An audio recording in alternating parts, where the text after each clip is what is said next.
essa saga. Quer sentar, Diego? Vamos sentar. Senta aí. Bom, pessoal, quando a gente começa com a Anime Friends em 2017, o Juliano, que todos conhecem, CEO da Maru, me chama e fala: Diego, o sonho é trazer o Jaspion para o Brasil. Porque o Jaspion virou uma referência fora da bolha. Até quem não sabe o que é otaku, o que é tokusatsu, sabe o que é Jaspion. Quantas e quantas pessoas? E até pelo fato dele ser recluso, né? É algo que reverbera, tem um mistério, né? Só que ninguém tinha acesso a ele. A gente tentou com agentes, tentamos e-mail, indo nas empresas, falando com o Toei, e todo mundo falava a mesma coisa. Ele é recluso, ele não aceita, e se você bater na porta, ele bota pra correr. Sabemos de tantas histórias, né, que vão por aí. Lá o Kubon que foi lá. Foi. O senhor poderia ir embora? Não que eu estou trabalhando, né? Foi a resposta, né? E aí, na loucura de tentar ir para Okinawa, ir para Narra, pegar o carro, dirigir 2h30 para chegar lá. Porque não é pertinho, né? Não é chegou em Okinawa, a casa do Jato, tipo a casa do mestre Kami, não é isso, né? Você vai para Motubo, lá do outro lado. E aí, na primeira vez que eu fui, todo mundo me falou: ele não vai te receber, esquece, Diego, ele não vai. E aí, o que eu fiz? Como eu era instrutor de mergulho, eu marquei um mergulho.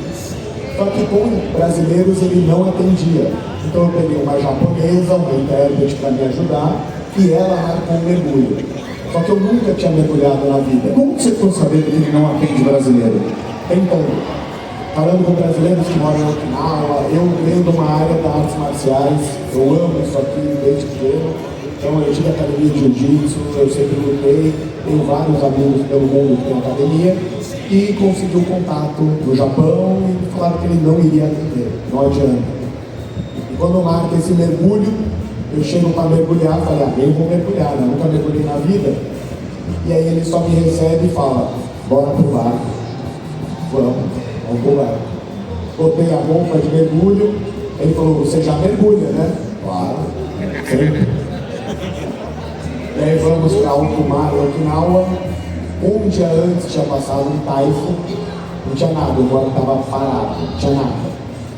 Vamos embora. Furacão no dia anterior. Dia anterior, taifun, furacão no dia anterior. E aí em alto mar eu falei: bom, fala ou não fala que eu não sei mergulhar? E aí eu falei: bom, só me lembra, faz muitos anos que eu não mergulho. Ele falou: ó, volta aqui, né, faz os sinais. Deu o básico da explicação. E eu caí pro mar com ele. Eu, ele e a intérprete, dentro do mar, pensando: o que eu estou fazendo aqui?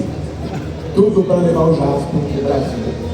E aí ele estava quase morrendo sem ar embaixo d'água, não tinha um peixe porque tinha passado o tufão, não tinha nada embaixo d'água, só nós três esperando o tempo passar para conversar com Eu não ele. sabia dos detalhes dessa.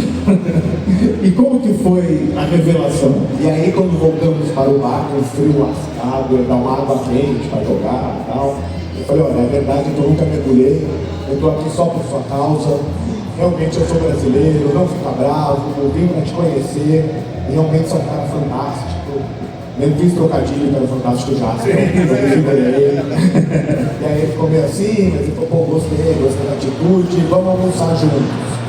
E aí saímos do barco e fomos comer um lama.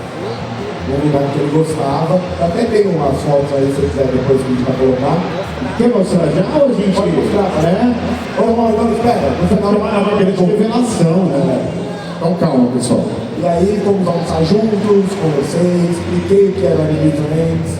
Ele não deu muita bola, não quis muito papo. Porque a gente tentou trazer ele em 2003, cara. Aquela história lá.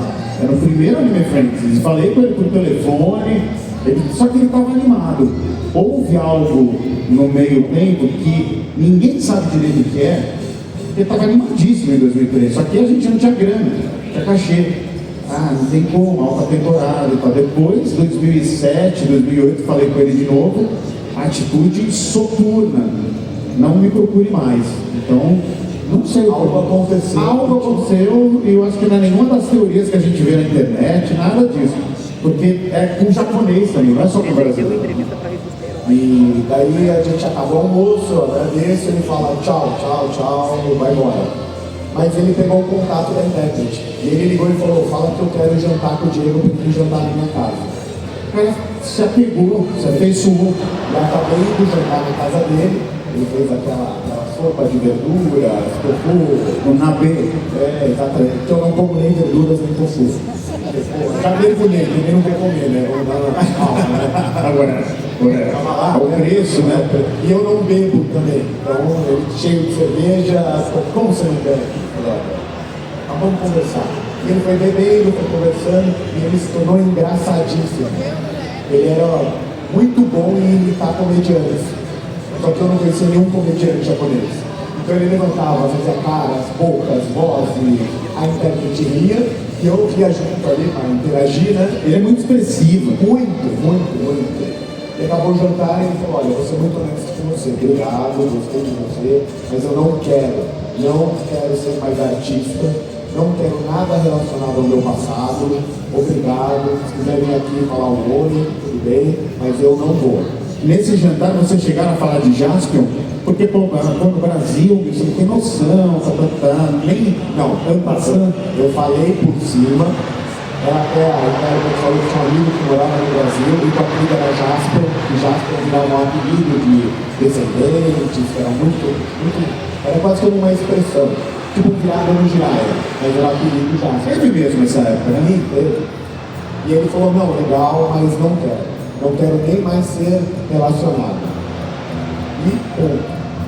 Mas como a gente é brasileiro, não desiste nunca, continuei voltando lá. A segunda vez que eu fui, ele me recebeu bem, fez 10 imitações, brincou e falou, pode ir embora, porque eu não vou. Você chegou lá com propostas. Opa, será? Não. Dá uma força. Bora lá, vamos comemorar. Mas daí na segunda vez você já chegou com proposta. Fala, cara, ó, tem um cachê, eu te faço isso, você vai mergulhar no praia brasileira. Até mudamos, porque a ideia era trazer no Anime Friends. A gente ainda estava fazendo o Ressaca Friends, que era um evento menor, para quem não conhece, é um evento no final do ano, de despedida, né? E olha, já que a alta temporada você não quer em julho, vai em dezembro. Não tem problema, vamos levar. O importante é você ir, para sentir esse calor dos brasileiros, entender o quanto você é famoso. Ninguém lá está preocupado se você não é mais artista, se você dá aula de mergulho, se você não quer mais. O pessoal quer te ver. E mesmo assim ele não ia, não queria. Brincava, conversava, falava, mas não ia. E você deu a sorte de ser um dos poucas pessoas estrangeiras que ele sequer recebia, né?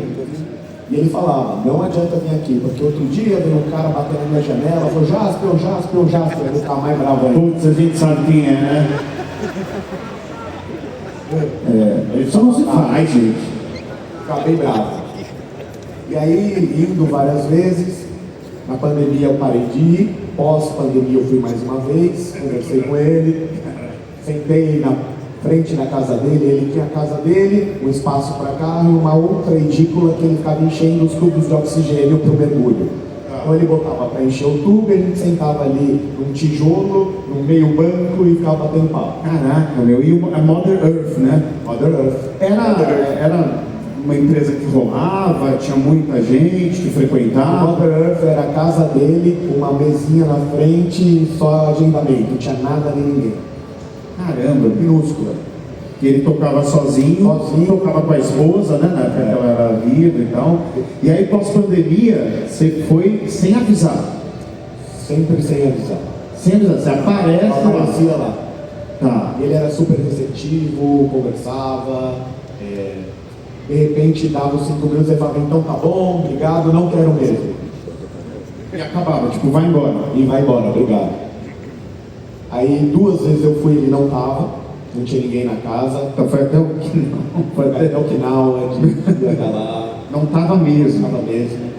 Aí uma pessoa que tinha um food truck de coxinhas brasileiras em Okinawa, passava lá para ver se estava tudo bem, me dava informação dele. E aí um tempo ela falou, olha, ele está debilitado. Aconteceu alguma coisa, ele não fala o que é, porque ele não tinha amigos, ele não é uma pessoa que está muito papo. Sozinho mesmo. Sozinho, com 2 cachorrinhos puros, era a vida dele. E essa última eu fui em março desse ano para lá, tive com ele, até a pessoa que me ajudava não pôde ir, a gente pegou uma intérprete nova e ela não queria ir de jeito nenhum. Ela foi intimidada porque é um japonês que não bravo. Total. Ela falou, eu não vou porque eu sei a fama, todos os brasileiros querem, a gente não leva, porque ele vai botar pra fora, a pessoa fica chateada. Eu falei, não, vamos, eu conheço ele. Ela falou, todo mundo fala que conhece, não adianta.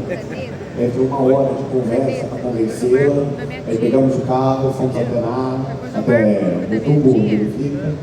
E aí chegando lá, ela parou o carro, ela não queria descer do carro porque ele estava ali passando o carro dele. Ela falou, não se chega na casa de um japonês sem avisar. Eu não posso fazer isso. Ele faz, pode ir, aqui é Brasil, vambora, já conheço. Eu já cheguei todas as vezes, foram sempre. Se eu avisar agora, ele vai querer. Vai falar, não é ele. E aí a hora que eu desci... Isso, março, Diego, esse ano. Caramba! Esse ano. E aí eu desci do carro, ela desceu, ele olhou pra ela e falou, nossa, por que ele tá mais magro? Ela falou, o Diego, eu sei, ele é meu amigo, o que aconteceu? E aí ele veio, me abraçou, a gente conversou um pouco com ela, né? Ele falou que ele não estava bem, que ele estava com a coluna machucada, que ele tinha que operar a coluna, que ele tinha parado de beber, de fumar, que ele estava debilitado por conta disso, eu não sei se é por isso ou era alguma outra coisa. Parece que ele era um cara bem da farra, assim, né? Gostava muito do gorozinho, né? Muito. E tanto é que ele não conseguiu pegar os cilindros para tirar do carro, eu ajudei ele, tirei os cilindros do carro, a gente tem que colocar para encher lá de ar comprimido. E aí pegou o mesmo tijolo, a mesma cadeira quebrada, sentamos, conversamos. Ele falou que um cachorro tinha morrido, que só estava o outro, foi lá buscar o cachorrinho para eu ver, bem velhinho também, o poodle. E conversamos bastante. E pela primeira vez, conversando com ele, ele falou, olha, estou pensando na sua ideia. Já tem 8 anos que você vem, vamos pensar. Esse ano não dá, eu estou mal fisicamente. Você tinha comentado comigo que nem passaporte ele tinha, né? Não, tinha que providenciar documentação para ele. Documentação. E aí ainda brinquei, falei, ó, você tá com medo aqui dos cilindros, a gente contrata alguém para ficar aqui enchendo o cilindro, não tem problema, fica alguém cuidando do poodle, nós damos um jeito, não tem problema. Putz, então pela primeira vez ele deu uma abertura. Pela primeira vez. Puta merda. E ele estava muito mais leve, assim, o que conforta é que ele sempre foi muito duro, e quando ele começava a contar as histórias dele, fazer as imitações, ele ficava muito alegre. E de repente dava um estalo dele, ele lembrava, ficava meio bravo assim, tal, tchau, tchau, tchau, alguma coisa que magoava ele. E dessa vez não, ele não fez nenhuma imitação, ele não fez nada. Foi só um papo direto. E até quando eu saí de lá, eu liguei pra minha esposa, falei, olha, e aí, como é que foi? Porque o Juliano sempre ficava no meu pé, tenta, vai dar certo, vai dar certo. Falei, olha, fiquei muito feliz porque ele falou que vai pensar. Fiquei feliz porque ele se animou, mas não sei se é porque ele não está muito bem, então ele está querendo ter algo de perspectiva, mas fiquei preocupado porque ele me deu um abraço e falou, eu queria te ver, eu sabia que você ia aparecer aqui esse ano. E me deu um abraço de despedida. E eu falei com ela no telefone, falei, olha, estou feliz, mas estou preocupado, porque o abraço foi tão de despedida que eu não sei o que vai acontecer. Eu até arrepio. Que loucura. Quando eu estava aqui na Anime Friends, eu filmei para mandar para a intérprete, que foi a primeira vez que ela estava com a gente, né? E aí ela me manda mensagem, olha, não foi noticiado no Japão, muito difícil de achar notícia, mas os brasileiros me informaram que ele faleceu. A gente não sabe o que é, a causa morte, nada, mas ele faleceu. E obrigado por ter a oportunidade de estar junto quando ele falou que estava animado com a ideia. Então é algo assim, pelo menos eu fico feliz porque ele estava mais leve, ele estava mais tranquilo, talvez tenha se perdoado de alguma coisa, ou tenha seguido. Então que esteja num lugar bom, né? Nossa, cara, que história, né? Que relação que vocês acabaram virando amigos, de um jeito quase de um roteiro de um filme. Uma pessoa que aparece no horizonte e vai dar atenção para ele, e de vez em quando, e a última vez eu queria te ver. Assim, a sensação que eu tinha é que ele foi muito famoso, que ele teve muita coisa na mão, não soube lidar com a fama, como é muito fácil de acontecer, se perdeu na bebida, fez escolhas ruins, E acabou por aquela coisa de japonês, de não admitir o que eu errei, o que eu não fiz, aonde eu cheguei, ser muito duro consigo mesmo. E acho que no final era isso que travava muito ele. E guardou muita coisa, né, cara? Muito. Gente, uma salva de palmas aqui para essa história. Obrigado. É emocionante, né, ouvir isso nesse, né, como falo agora, né, nesse momento. E, poxa, que pena e que bom que vocês tiveram um desfecho, né? Sim, é uma pena que a gente não conseguiu trazê-lo, porque eu sei o quanto seria importante para todos ele aqui e o quanto seria importante para ele poder realmente sentir essa energia, sentir essa felicidade. Nossa Senhora, talvez não tivesse mudado os rumos de tudo, né, Diego? Nunca vamos saber. Mas o que eu posso falar é que dentro de todos nós aqui fica o sentimento de que realmente ele não veio, mas que ele esteja num lugar bom, porque ele fez muitos de nós muito felizes. E acho que essa energia da felicidade, da nostalgia do que a gente passou, do que todos nós tivemos de lição durante a vida, porque o amor que a gente tem pela Anime Friends é isso, é poder passar para as próximas gerações tudo aquilo que a gente aprendeu. O quanto esse show do Ultraman é importante, quando você vê um pai largando tudo para salvar um filho, independente do que está acontecendo, e aí aquela força do bem contra o mal, que a luz vence as trevas, nunca é fácil, mas não desistir nunca. E se a gente conseguir um pouquinho colocar dentro do coração de cada um, acho que a gente fez nosso papel. E ele, com o personagem que ele interpretou, a forma como ele atuou, como ele conseguiu ser expressivo para todos nós, ele conseguiu cumprir a missão dele. Total, total. Muito bom. Uma salva de palmas aqui, gente. Vamos ver, para a gente encerrar aqui, vamos ver as fotos que o Diego trouxe em primeira mão. Eu quero ver isso aí também, meu, já. Quero ver bem. Pode soltar, gente, se vocês estiverem aí no ponto. Aqui foi a primeira vez que eu fui mergulhar com ele. Isso é 2018. Aqui, como eu falei para vocês. Peraí, deixa mais tempo. Volta lá. Ele, quando eu chegava, ele ficava muito bravo, aí ele ia se soltando, ia ficando muito alegre, ia fazendo várias imitações. Aí eu já tinha umas cervejinhas ali, Não, né? por incrível que pareça, essa não tinha. Ah, não? Ainda não? Esse dia ele estava muito animado, contando, fazendo imitações de vários comediantes japoneses que passavam na televisão na época dele. Fazia muita graça, era muito engraçado. Que legal. Pode avançar. E aquela foto é interessante, porque ele estava vendo o projeto Anime Friends. Ah, dá pra ver ali, né? Ali é pra ver, sendo feita a proposta. E essa é segura nessa aí. Isso aí é março agora. Isso é março agora. Caramba, a foto mais atual que se Mais tem atual. registro dele. Você pode ver que ele estava bem mais magrinho, já estava bem mais... Mesmo assim, o semblante dele era tranquilo. Era um semblante Nossa, muito tá mais- bem mais.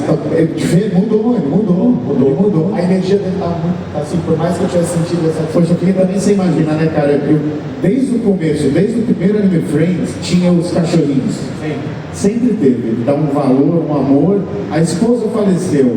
Os bichinhos, né? Se bem que são outros bichinhos, que não duram tanto assim, mas eu acho que ele foi se vendo sozinho, não sei. Eu acho que ele era muito sozinho. E esse cachorrinho, ele já estava muito mal.